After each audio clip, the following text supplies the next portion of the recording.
అంటే ఇప్పటివరకు మనం సర్వేయింగ్ అసిస్టెంట్ సర్వే మన కోర్స్ పేరు. దీనిలో చాలా వరకు మనం సిలబస్ కంప్లీట్ చేయడం జరిగింది. ఫస్ట్లో చైన్ సర్వే గురించి, చైన్ వెరైటీస్, చైన్ సర్వే ఎలా చేయాలి అన్న దాని గురించి, ఏరియాస్ ఎలా కనుక్కోవాలన్న దాని గురించి చెప్పుకున్నాము. అలాగే నెక్స్ట్ ఆటో లెవెల్ గురించి తెలుసుకున్నాము. ఆటో లెవెల్ నుంచి రీడింగ్స్ ఎలా తీసుకోవాలి, ఆర్ఎల్స్ ఎలా కనుక్కోవాలన్న దాని గురించి కూడా తెలుసుకోవడం జరిగింది. తర్వాత కాంపాస్ సర్వే కూడా అయిపోయింది. కాంపాస్ సర్వేలో కూడా మనం యాంగిల్స్ ఎలా కనుక్కోవాలి, డైరెక్షన్స్ ఎలా ఇండికేట్ చేయాలి, ఇట్లాంటివి కూడా అయిపోయింది.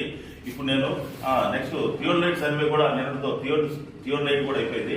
ఇలా కాంపాస్ ఈ మన ప్లేన్ టేబుల్ సర్వే గురించి కొంచెం ఇక్కడ మీకు ఇంట్రడక్షన్ చెప్తాను. ఫీల్డ్లోకి వెళ్ళిన తర్వాత ప్రాక్టికల్ చేస్తే కానీ దాని మీద అవగాహన.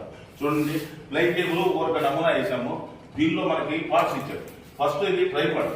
ఈ ప్లేన్ టేబుల్ కూడా ట్రైపాడ్ మీద మనం ఆటో లెవెల్ బిగించినట్టుగా బిగించుకోవాలి. అలాగే మనం థియోలైట్ బిగించినట్టుగా బిగించుకోవాలి. బిగించుకున్నప్పుడు సమాంతరంగా అది కూడా దానిలో బబుల్ చెక్ చేస్తాము. ఇక్కడ మనం పైన స్పిరిట్ లెవెల్తో చెక్ చేసుకుంటాం కరెక్ట్ గా పెట్టామా లేదని. దీనికి సెంటర్ పాయింట్ కూడా బుక్ చేయాలి. ఈ సెంటర్ పాయింట్ ని నోట్ చేసుకోవడం కోసం మనం ప్లంబాబ్ ఉపయోగిస్తాం. ప్లంబాబ్ అంటే తెలుసు కదా, కింద గొప్పగా ఉండి ప్లంబాబు. అది ఏంటంటే వర్టికాలిటీ, అంటే నిలువును కరెక్ట్ గా ఇండికేట్ చేసింది అనమాట. ఈ ప్లేన్ టేబుల్ సర్వే చేయాలంటే మనకి ట్రైపాడ్ కావాలి, ప్లేన్ టేబుల్ కావాలి, దాని మీద డ్రాయింగ్ షీట్ కావాలి. అలాగనే ఈ అలైడెడ్ అనే ఇన్స్ట్రుమెంట్ ఒకటి ఉంది. ఇది మనం సైట్ చూడటానికి ఉపయోగిస్తాము. అలాగే యూ ఫ్రేమ్ ఒకటి. ఇది ఎలా యూజ్ చేయాలనేది ప్రాక్టికల్ చేస్తే కానీ అర్థం కాదు. వర్క్ పేర్లు చెప్తే అర్థం కాదు.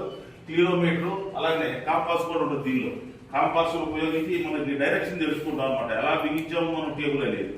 ఓకేనా? ఇదన్నీ నేర్చుకోవాలంటే మనం ఫీల్డ్ లోకి వెళ్ళి చేస్తే అర్థం.